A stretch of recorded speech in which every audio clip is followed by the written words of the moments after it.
He was 72, quiet, and walked into one of the most violent prisons in America like he didn't belong there, until the gang leader who ruled the place learned the hard way that this old black man wasn't just another inmate, he was a retired kung fu master who could bring an entire prison to its knees without ever losing his calm.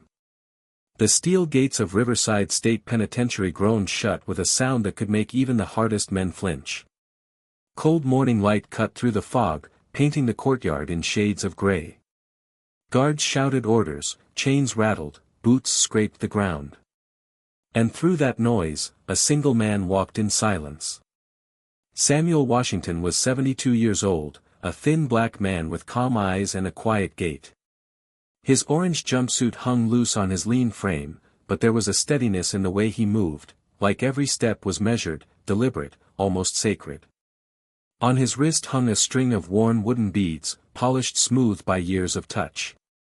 Some men came through these gates with fear in their eyes. Others carried defiance, or desperation. But Samuel carried none of that. He simply looked forward, breathing slow, every motion controlled. He looked like a man who had already faced something far worse than prison. Inside the intake hall, prisoners lined up for morning chow. Conversations filled the air, low, rough, territorial. Riverside wasn't a place for the weak. Cell Block D belonged to one man only, Tommy the Bull Richardson. 6'4", pale skin covered in ink and scars, a smile that promised pain. He'd ruled the block for a decade with his fists and fear. The moment Samuel stepped into that cafeteria, Tommy noticed. The laughter around the tables dipped, replaced by curiosity. Old men didn't last long in Riverside. Especially not black ones. Tommy leaned back in his chair, smirking as he watched Samuel move through the line, take his tray, and look for a place to sit. "You lost your way, old man." Tommy's voice carried across the room, sharp and mocking. "This ain't no church, and we don't take kindly to your kind." His crew laughed. A cruel, barking sound that filled the air like broken glass. Even the guards near the door didn't intervene. They'd seen this movie before: new fish gets humiliated, order restored, balance maintained. But this time was different. Samuel didn't react. He didn't flinch, didn't raise his eyes, didn't rush to avoid trouble. He just stood there, tray steady in his hands, gaze focused on something beyond the noise. The room seemed to pause, caught between expectation and confusion. Tommy grinned wider. "Hey, I'm talking to you, Grandpa." Still, no answer. Just a slow breath, calm and deep. Then Samuel's eyes lifted. Not fast, not threatening, just steady. And when they met Tommy's, something happened. The laughter died midair.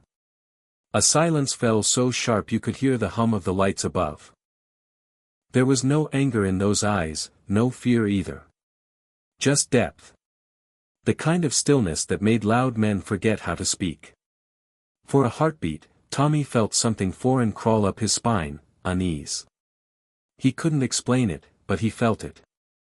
It wasn't about strength. It wasn't about size. It was presence. Samuel blinked once, slow, and then simply walked past. He didn't rush, didn't look back. He moved like a man who belonged everywhere he stood. The rest of the cafeteria watched in silence as he found an empty seat at the far end of the room and began to eat, slow and unbothered. Tommy tried to laugh it off, but the sound didn't come out right. His crew shifted uneasily, pretending to joke, yet their eyes followed Samuel as if they were looking at something they couldn't define. Respect. Fear. Maybe both. In Riverside, power had always belonged to the loudest man in the room. Until that morning. That day, the balance shifted quietly. No fight. No threat. Just a look. A single moment when calm overpowered chaos, and every man present felt it. Tommy Richardson didn't know it yet, but something in him had already cracked. The kind of crack that no amount of violence could fix. And the old man with the wooden beads? He hadn't even spoken a word. The cell was small, no bigger than a storage closet, and smelled faintly of disinfectant and rust. Morning light bled through the narrow slit of a window, cutting across the gray concrete walls and landing on Samuel Washington's hands as he folded his blanket with precise corners. Every motion was exact, deliberate, as if muscle memory guided him more than thought. Marcus, his cellmate, watched from the lower bunk. The young man couldn't have been more than 23, thin, restless, and wide-eyed from the constant hum of tension that never left these walls. He had tattoos on his arms that tried to make him look tougher than he felt. After a long silence, Marcus finally spoke. "How are you so calm in this place? Everyone's either scared or angry, and you," he gestured helplessly. "You act like none of this touches you." Samuel placed the folded blanket on the top bunk and turned toward him. His voice was steady, low, like water over stone. "Fear clouds judgment. Clarity comes from stillness." Marcus frowned, not sure if that was advice or a riddle. "Stillness?" Samuel gave a faint smile. "Stillness is what keeps you from losing yourself when the world tries to take everything else." Marcus nodded, but he didn't understand. "Not yet." Later, when the lights dimmed for the night and the rhythmic clang of cell doors echoed down the corridor, Marcus fell asleep almost instantly, exhaustion drowning out fear for a few precious hours. Samuel remained seated on his bunk, back straight, hands resting loosely on his knees. The silence of the cell was heavy, but for him, silence had always been a teacher. He reached beneath his mattress and pulled out a small, worn paperback, a book on philosophy that had seen decades of use. Between the yellowed pages, a photograph slipped out and landed softly on his lap. The corners were frayed, the image faded, but the memory was sharp. It showed a younger Samuel standing in front of a modest dojo, his arm around a boy of about 15, a white boy with a shy smile and bruises that had already begun to heal. Behind them, a group of students in plain uniforms stood proudly beneath a hand-painted sign that read, "Washington School of Martial Arts." His eyes lingered on the boy. His name had been Luke. Samuel had found him years ago on a cracked sidewalk in Southside Chicago, cornered by a group of older kids with switchblades and gang colors. The boy had been terrified, not just of the knife, but of what came after, the life waiting for him if no one stepped in. Samuel hadn't thought twice. He'd disarmed one of the gang members with a move so fast the others froze. He'd stood between Luke and the world, calm but immovable. The memory replayed like an old film reel, the boy shaking, the gang retreating, Samuel's quiet words afterward, "Strength isn't in your fists, son. It's in how you choose to use them." Luke had grown into a man, a police officer, married with kids. Samuel never asked for thanks. He just taught, guided, and believed that saving one soul was enough. Until the world decided to judge him differently. Years later, when the IRS came knocking, when papers were misplaced and numbers didn't add up, the government didn't see a teacher, they saw a criminal. Tax evasion, they called it. As if integrity could be measured by receipts. The irony wasn't lost on him. A man who'd spent his life teaching others to stay out of the system had fallen victim to it. Samuel exhaled slowly and slid the photograph back into the book. He closed it gently, like it was fragile. Outside, someone shouted, followed by the distant sound of boots running down the hall. Marcus stirred but didn't wake. Samuel sat still, eyes on the window, watching the pale moonlight crawl across the wall. He had taught thousands of students how to defend themselves, but nothing had ever been as hard as teaching himself to stay still in a place that worshipped chaos. To everyone here, he was just another number in an orange suit. But the truth, buried under years of silence, was that Samuel Washington had once saved lives. He had once been a hero in a city that forgot how to honor men like him. And even now, behind bars, he carried himself like one.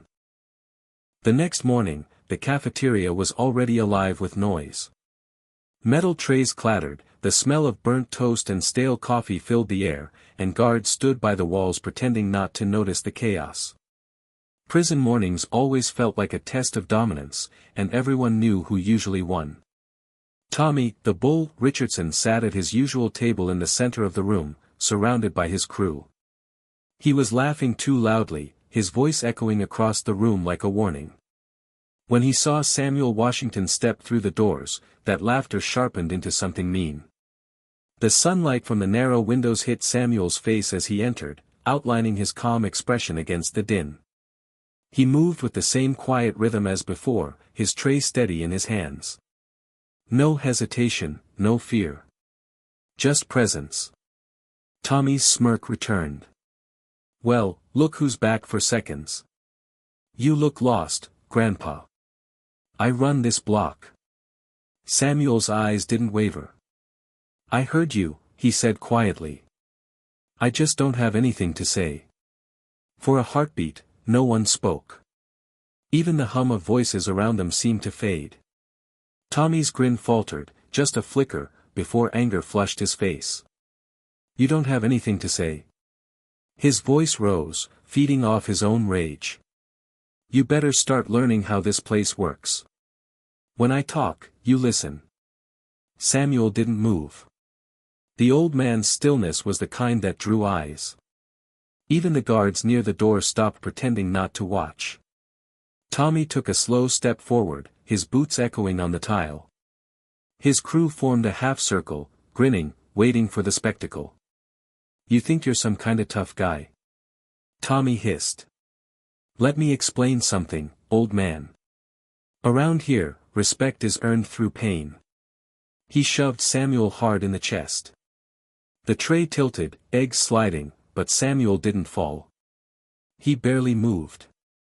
He shifted his weight, absorbed the push, and stood rooted to the ground as if the floor itself refused to let him go. The laughter that followed was short-lived. Something about the way he didn't stumble made it die in people's throats. Tommy blinked. "What?" he started, but Samuel's eyes met his, and that was enough to cut the rest of the sentence short. It wasn't the stare of defiance or challenge.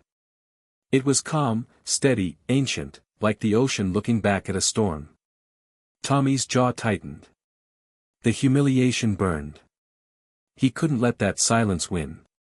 Not in front of his crew. "You think you can just walk in here and act like you don't see me?" he snarled. "Let's see how long that calm lasts when I break your jaw." His fist drew back, muscles tightening like coiled rope. The crowd leaned forward, some grinning, some holding their breath. Samuel's body didn't tense. He simply exhaled. The movement that followed was so fluid it almost didn't seem real. Tommy's punch cut through the air, powerful but wild. Samuel shifted half an inch, turned his wrist, and caught the force with the flat of his palm. A dry, hollow thump echoed. In one motion, he redirected the energy, guiding Tommy's momentum away from him. The big man's balance faltered, his feet slid, and before anyone understood what had happened, Tommy hit the floor hard. The sound was final. The entire cafeteria froze. Trays stopped clattering. Conversations died mid-sentence. Tommy lay on the ground, breathless, eyes wide with disbelief. Samuel stood over him, calm, steady, his breathing slow. He didn't raise his fists. He didn't gloat. He simply looked down and said, "All I wanted was peace. But men like you don't hear silence." The words hung in the air like smoke.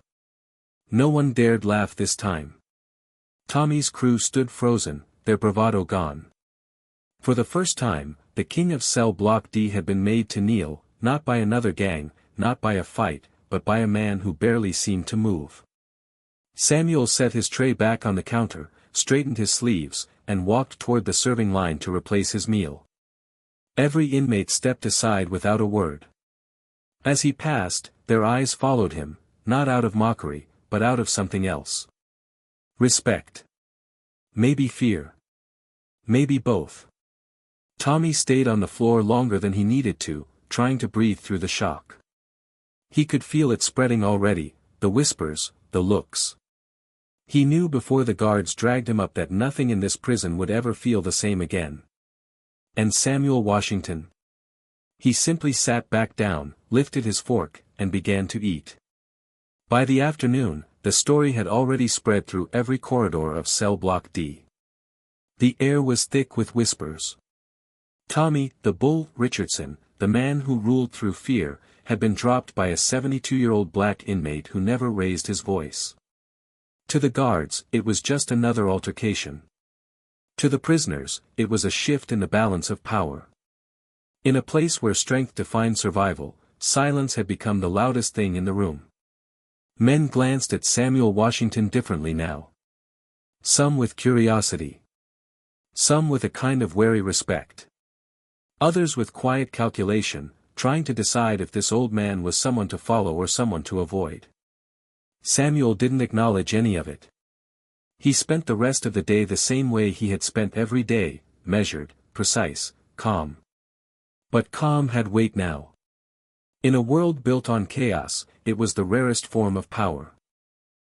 When the cells were unlocked for evening count, Marcus followed close behind him, nervous energy in every step. "They'll come for you, Mr. Washington," he said under his breath. "You should ask the guards for protection, or maybe talk to one of the big groups. They won't let this go." Samuel stopped and turned to him. His face was relaxed, almost kind. "Fear's not the enemy, son," he said quietly. "It's the compass. It points you toward what you need to face." Marcus frowned, not understanding, but he nodded anyway. He wished he could borrow even a fraction of that stillness. Later that evening, 3 men approached Samuel in the common area. They wore matching tattoos, symbols of an inmate alliance that offered protection for a price. One of them, a stocky man with a scar across his jaw, spoke first. "Old man, what you did this morning. That was something. You embarrassed the Bull. That means you've got a target on your back. We can make sure no one touches you." Samuel looked up from his book, studying their faces. "And what will that cost me?" The scarred man grinned. "Just loyalty.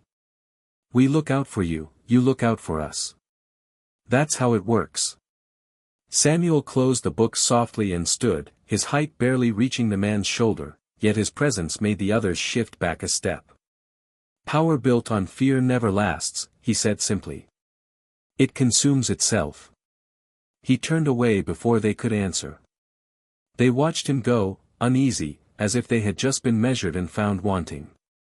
When night fell, the noise of the prison grew wilder. Somewhere down the hall, 2 inmates fought over a debt. Farther away, someone screamed. A steel door slammed. The usual symphony of survival. In the small cell, Marcus lay awake, eyes wide open in the darkness. Samuel sat cross-legged on the upper bunk, unmoving. The faint blue light from the corridor slipped through the bars, washing his face in a pale glow.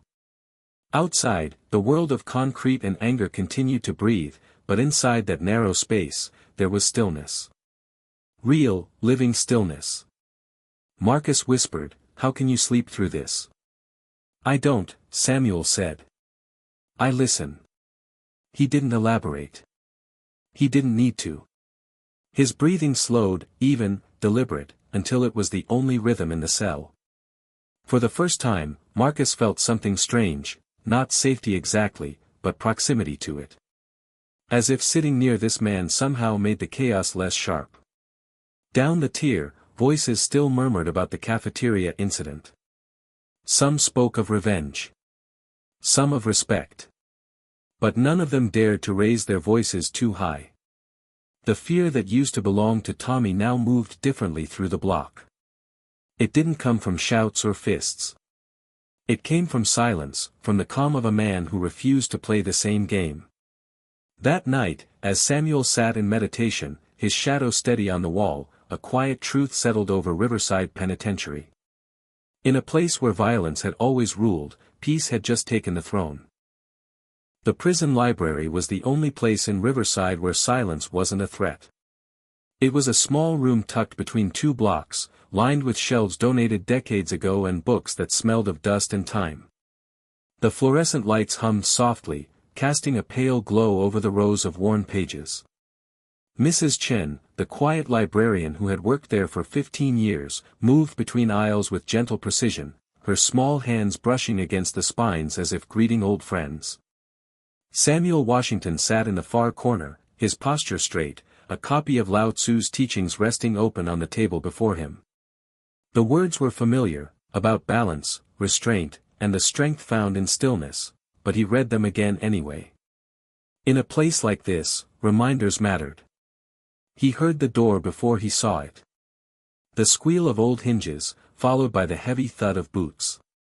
The kind of sound that carried intention. Mrs. Chen looked up, her face paling. 4 men entered, their presence too large for the quiet room. The one in front was impossible to miss, Crusher, they called him. A mountain of a man with arms like cables and a grin that didn't reach his eyes. Scars crossed his knuckles like faded road maps. Behind him were 3 others, each carrying the same look of anticipation that preceded violence. Crusher cracked his neck, eyes locking onto Samuel. "Tommy sends his regards," he said, voice like gravel dragged across metal. Mrs. Chen froze, her hands clutching a stack of books to her chest. Samuel closed the book carefully, placing a finger to mark his page. His tone was soft, almost courteous. "Then let's not disturb her workplace." The words hung in the air, gentle but firm. Crusher's grin widened. "You really think you get to make that call?" He took a step forward, the floor creaking under his weight. Mrs. Chen's breathing quickened. Samuel rose slowly from his chair, no sudden movements, no sign of fear. His eyes flicked once toward the librarian.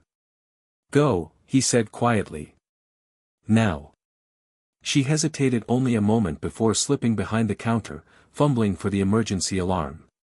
But the first man moved before she reached it, lunging at Samuel with a snarl. The old man's body shifted, almost invisible in its simplicity, a half step to the side, a pivot of the hips, a redirection of momentum. The attacker hit the edge of a table and went down hard. The second man came in swinging, a fist aimed at Samuel's ribs. Samuel's arm lifted, redirecting the blow past him, then delivered a controlled strike to the solar plexus. The man folded, gasping for air. Dust floated in the air, catching the light like drifting embers. The room had turned into a storm contained within 4 walls, books falling, shelves trembling, breath measured against chaos. Crusher moved in now, fast for his size, grabbing Samuel by the front of his shirt and lifting him off the ground as if he weighed nothing. "You think you're better than us, old man," he growled. "Tommy says you made him look weak." "I don't like weakness." Samuel's hands were steady, his voice even. "Then you should have learned control." In a blur, his thumbs pressed into 2 pressure points along Crusher's forearm. The grip faltered. Samuel dropped to the floor, twisting as he landed, sweeping his leg behind Crusher's knees. The giant stumbled, crashing into a bookshelf. Books exploded into the air, pages fluttering like frightened birds. Samuel didn't pause. Another man rushed him with a makeshift shank, a razor melted into a toothbrush handle. Samuel caught his wrist mid-swing, turned it sharply. The crack of bone echoed. The weapon clattered to the floor. For a second, everything slowed, the sound of Mrs. Chen whispering a prayer, the dust hanging thick in the light, the soft rhythm of Samuel's breathing. Then Crusher roared, pushing himself up.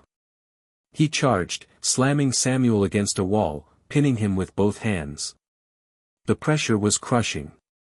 Samuel could feel the weight of raw power pressing down on his chest, ribs creaking. The man's breath was hot, rank with anger. "You're done," Crusher spat. Samuel's eyes stayed steady. Calm, even now. He pressed his fingers into the giant's arms again, small, precise movements born from decades of practice. The nerve points responded, and Crusher's grip weakened just enough. Samuel dropped, spun, and swept the man's legs out from under him. Crusher hit the ground hard, shaking the floor. In a single motion, Samuel knelt beside him, one arm slipping around a massive neck in a controlled chokehold. No rage, no panic, just purpose. "Yield," Samuel said quietly, his voice barely above a whisper. "Before you break something that won't heal." Crusher struggled for a few seconds, his movements slowing, strength bleeding away. Then he tapped the floor with one massive hand. Samuel released him instantly. The giant rolled onto his back, gasping, eyes wide not with hatred, but disbelief. The other men lay groaning across the floor, surrounded by fallen books. The silence that followed was thick, sacred almost.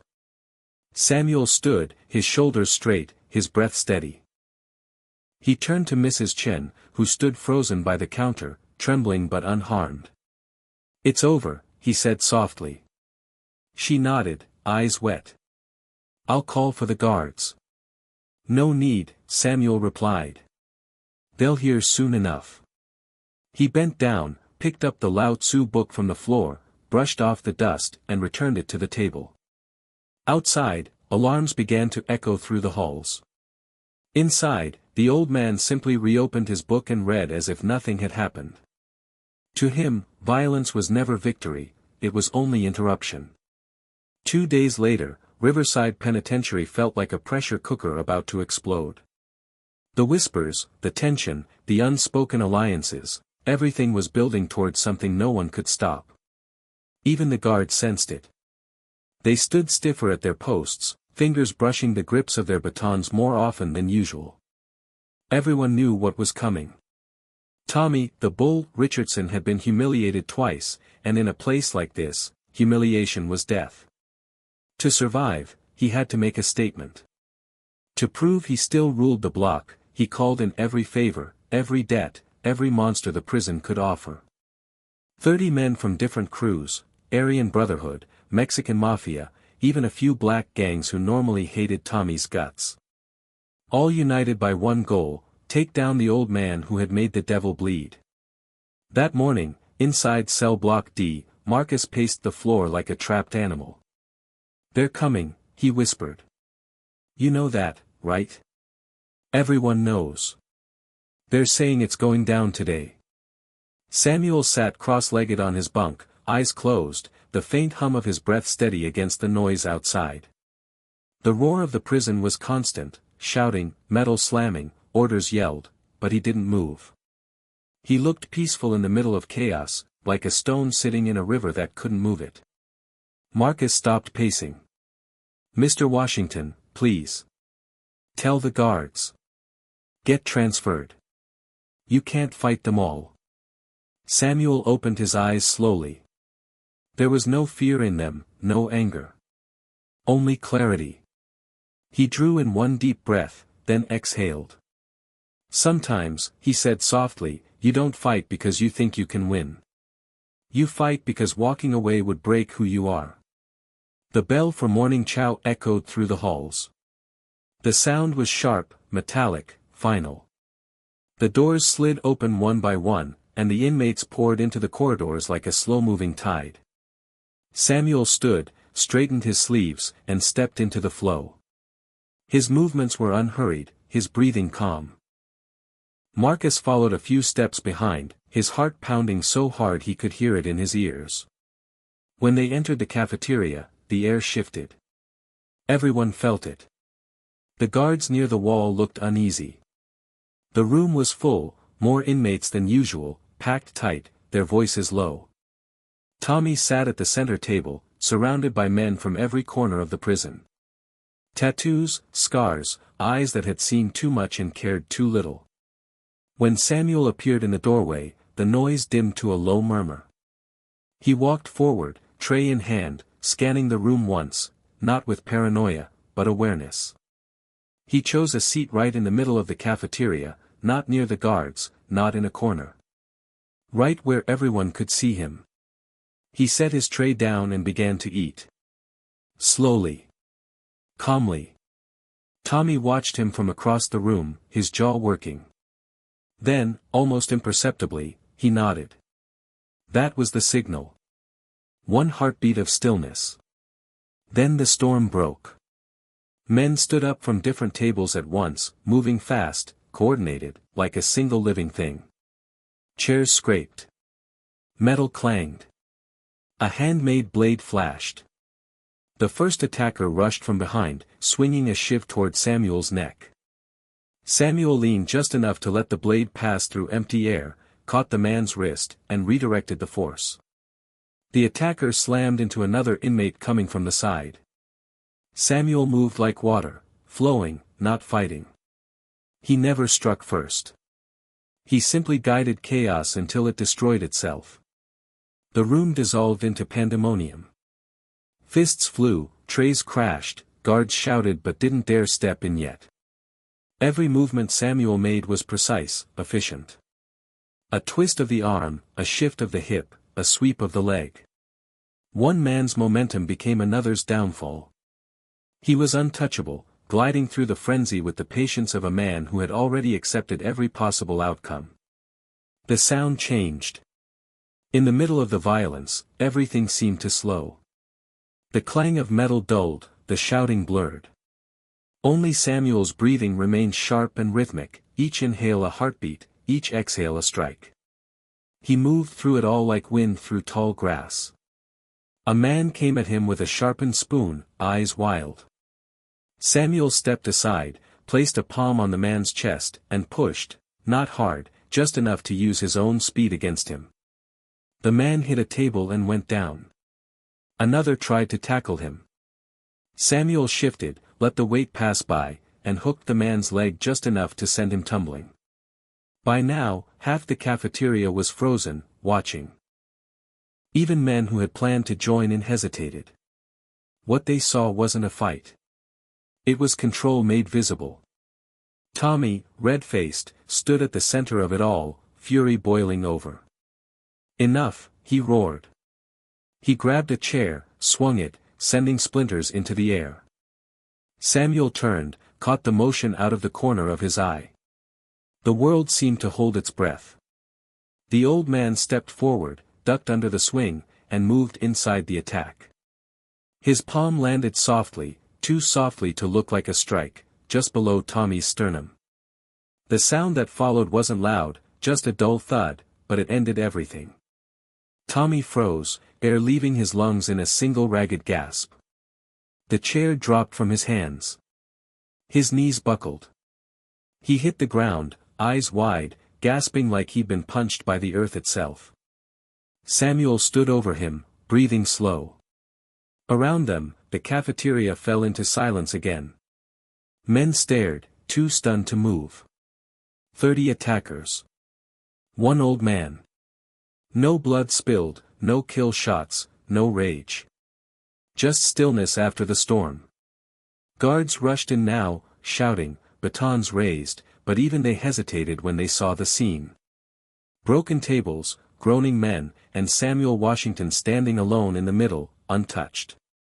His tray was still on the table beside him, his food cold but untouched.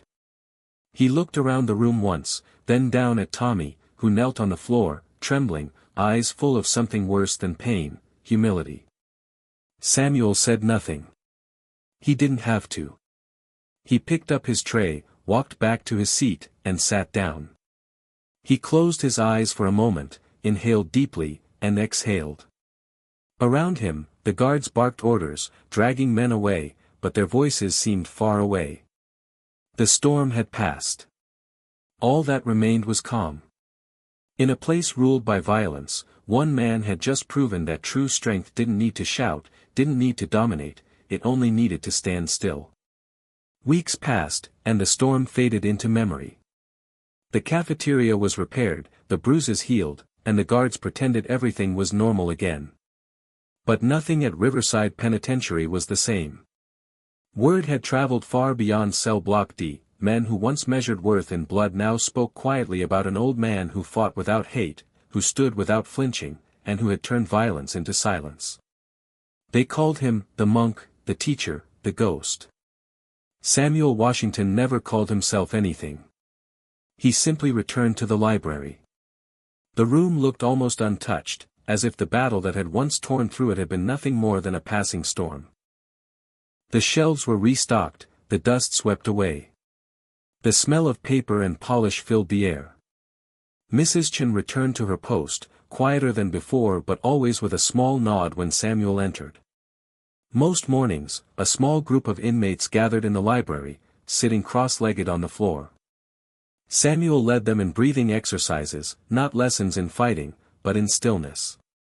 He would say, "A man who controls his breath controls his fear." And in that dim room, full of men who had forgotten what peace felt like, the words began to mean something. Among the group sat Marcus, calmer now, his eyes clearer. His release date had finally come. He had counted down the days once, desperate to leave. But now, he wasn't sure he wanted to. That morning, he lingered after the others left. Samuel was returning books to their shelves when Marcus spoke. "They say you could have ruled this place," he said. "After what happened, you could have had anyone behind you. No one would have dared challenge you." Samuel smiled faintly, the kind of smile that came from years of seeing too much and wanting little. "Ruling others is easy," he said. "Ruling yourself, that's the hard part." Marcus let the words settle. They sounded simple, but something inside him understood their weight. Samuel walked to the table where he had left his old book and pulled a folded photograph from between its pages. It was the same picture Marcus had seen once before, the dojo, the smiling students, and a younger Samuel standing tall beside a white teenager with bruises that had already begun to fade. He handed it to Marcus. "Keep it," Samuel said. "When you get out, don't forget what you learned in here." Marcus frowned slightly. "What did I learn, sir?" "That peace isn't the absence of violence," Samuel replied. "It's the mastery of it. Keep teaching peace, not power." Marcus nodded, throat tight. He wanted to say something more, but words felt too small. He tucked the photo carefully into his pocket and extended his hand. Samuel shook it, firm but gentle. For a moment, the chaos of the prison seemed far away. Later that afternoon, as the gates buzzed open and Marcus stepped out into the sunlight, he turned back once. Through the fence, he saw Samuel sitting by the window of the library, sunlight pooling over his shoulders. He looked like part of the building itself, unmoving, unshaken, eternal. Time moved differently after that. A few weeks later, Samuel's own day came. There was no fanfare, no crowd, no one waiting outside. He folded his blanket one last time, nodded to Mrs. Chen, and walked out the same way he had entered, shoulders straight, steps even. The guards at the gate watched him go, their usual indifference replaced by something closer to respect. Outside, the morning light was warm. The air tasted free. Samuel paused for a moment, eyes closed, the sun on his face. He took a breath, slow and deep, and in that breath was everything he had lived and taught, the discipline, the restraint, the quiet strength that no prison could contain. Somewhere behind him, men in orange jumpsuits were still talking. They told stories of the day one man stood alone against 30, of the man who fought without anger and forgave without words. The legend of Cell Block D grew, passed from cell to cell, a whispered reminder that even in a world built on violence, peace could still win. Samuel Washington walked down the long road away from the gates, his wooden prayer beads glinting in the sun. Each step was steady, deliberate. Fear clouds judgment. Clarity comes from stillness. And in a world that worships noise, the calm man becomes legend. If you enjoyed this story, let us know in the comments. And don't forget to like, share, and subscribe for more inspiring stories.